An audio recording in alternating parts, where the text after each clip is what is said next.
Good morning, everybody. It's an absolute pleasure to be joining you on today's call, our monthly update on digital government in the government of BC. So as usual, we're going to start with a few updates on digital government.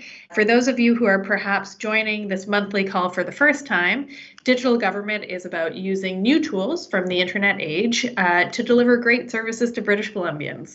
To accelerate some of this work, we of course embraced our digital framework almost a year and a half ago now, and it's based on a number of pillars that you see laid out on the screen here. We've been making lots of progress over the last few months. You see that we had previously made commitments around modernizing the way that we fund digital, and we've made good progress here, accelerated not least through some of the ongoing work around the operating model for IM and IT across government.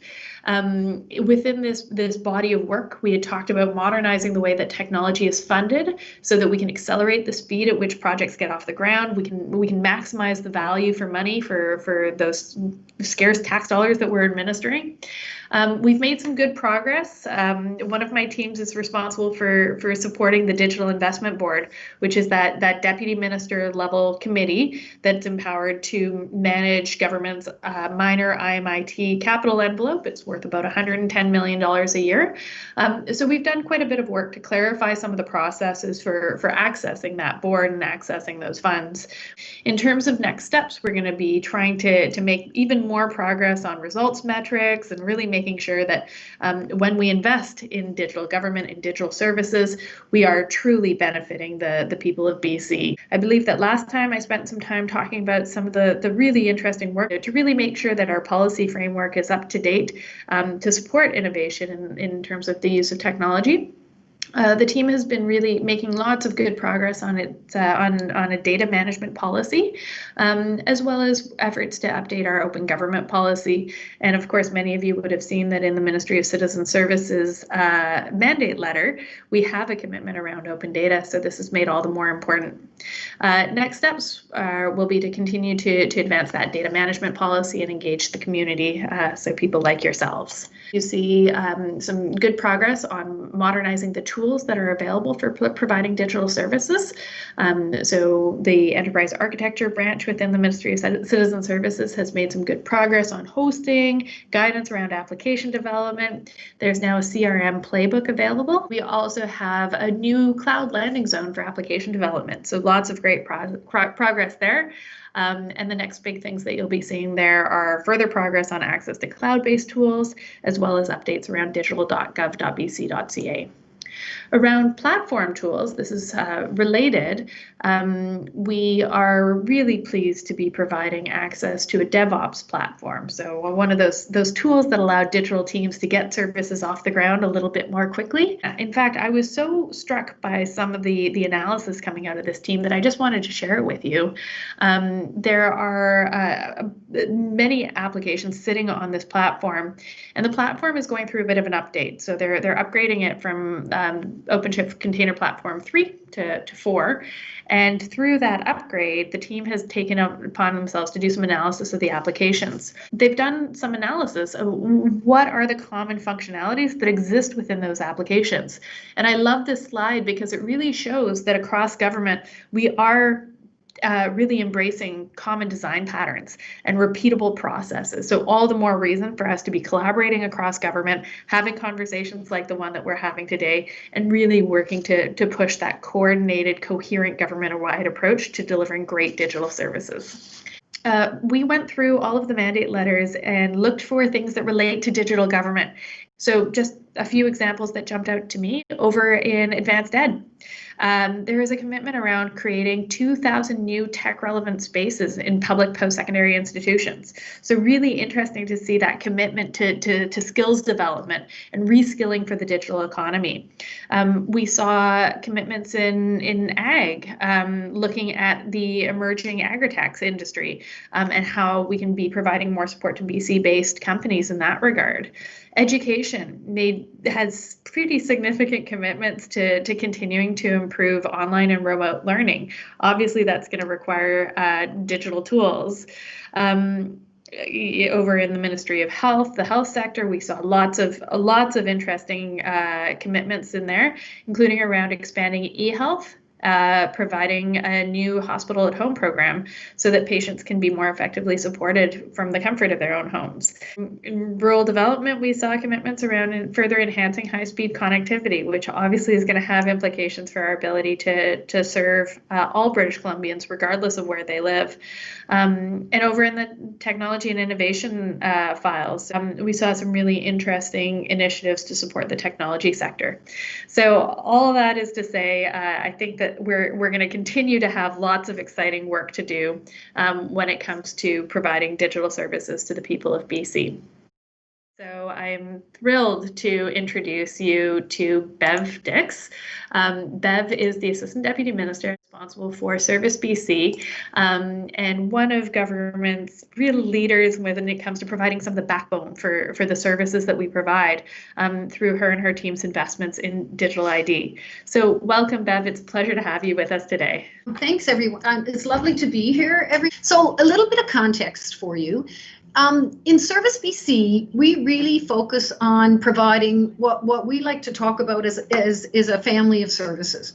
So we have 65 service centres around the province. So we provide over 300 programs on behalf of government through those centres. We have the provincial contact center. Then we have our corporate registry. Then, of course, what most of you are here to hear about is our identity management program.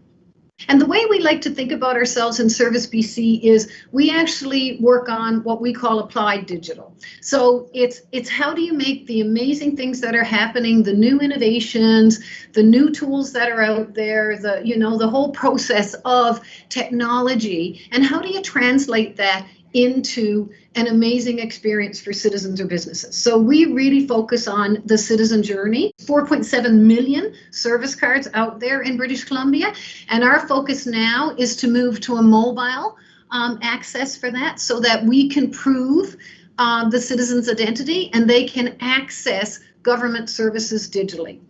Good morning. Thank you for calling Service BC. My name is Nicole. I'm going to be verifying your BC Services card with you today. That's such a fantastic narrative, and I love hearing about how your team has been responsible for managing those Service BC front desk counters, and then how can technology support people accessing the sort of traditional ways of getting to access government services. Yeah. Let's double down a little bit on the services card and digital identity. Just so often in our world, I think many digital teams hear about the importance of using the BC Services card, but I'm not sure that everybody necessarily knows why it's so important. So can you tell us a little bit about the initiatives that you've got underway there? The reason why we really believe in the services card is it's a trusted identity for citizens. And that's one of the biggest issues that we have anywhere in sort of our data ecosystem and our digital ecosystem is how is it that we can assure the person at the keyboard when you're working with someone digitally is actually the person that you want to share your high trusted data, like your health information, your prescriptions, your financial information, and so on. It's built on very strong standards of identity verification. So it's your foundational information. We really focus on trying to ensure that, there isn't fraud inside of that system so that we know who you are. Then we move it into our mobile service card. And that's what we're using, Jaimie, to authenticate your identity digitally when you want to access government services. So I did actually do that. I've got my BC mobile card here on my phone. What's that looking like? Are people actually doing it? Are they downloading the app? How's it going? Before COVID, as an example, we were downloading an average of about, citizens were downloading an average of about 800 cards a day. So they were activating about 800 a day. We're averaging now about 1,800 activations a day. But here's the kicker. We're working with health, and because of their priority right now around the COVID testing, and they're wanting to give citizens access to their COVID test results through the health gateway, which is the health portal for citizens. But you must have your mobile card activated in order to get into the gateway, because we are giving permission to access very high trusted data. It's your personal health information, right? So it needed to be that level 3 assurance level to access the data. So you must you must authenticate through your mobile service card. And so their expectation, Jaimie, is that we lift, here we go, drum roll, from 1,800 to 20,000 a day. Holy smokes. No pressure, hey, Beth? Like that response. That's the response I needed. Our target is about 2.5 million British Columbians mobilized on the service card within 6 months. It is an amazing lift. That's phenomenal. Well, congratulations to your team for all the work to date, and like good luck, because that sounds like just a mammoth task. And I have to say, I did my validation before COVID, I think maybe back in February, and I was impressed with how slick the process was. It was, the video chat, and I understand that it's even better now. People have been authenticating in just a matter of minutes. Tell us a little bit about your journey to getting there, because we're a far cry from some of the more traditional approaches to identity. Like, why are we doing it this way? What's been the response from citizens? What kind of services can you access through your digital ID? What does all that look like today? But technology changed so much that we knew we had to go the mobile way, and actually, from the app actually to, your digital wallet. That's our next vision of where we likely need to move to. So, it's just been iterative. It's been consultations with the public. It's been hearing from our partners. So we've got things like, we've got Health Gateway. We've got the Vancouver Island Health Authority patient portal we authenticate with. We've got the book an appointment through our service centers. We've got our Canada Revenue Agency, and we've got things like Canada Pension and Canada Disability Fund and employment insurance. And so that's a huge lift for British Columbians, because not only now do they get their provincial services, they're now looking at accessing their federal services. Wow, this is just so impressive, and it really ties into some of the broader conversations that we've had with many of the people on the call today around government as a platform. People in Quesnel or in Vancouver, they really don't care, how they're accessing these services. They just want it to be seamless. They want to have an easy time, and they aren't too fussed if it's coming from the federal government or the provincial government. They just want to have an easy user experience. So I think your work is a real testament to taking some of those best practices to heart. We've heard in the past on some of these calls that some of the participants are part of digital teams, and they're really keen to get advice on how to be as concrete as possible and really make use of the tools that we're talking about. So how does a digital team onboard? Like, if I am in a ministry and I'm building a digital service and I need an identity solution, what do I need to do to make use of the services card? What sort of things do I need to think through? How do I do that? So my first words of wisdom to you is start early.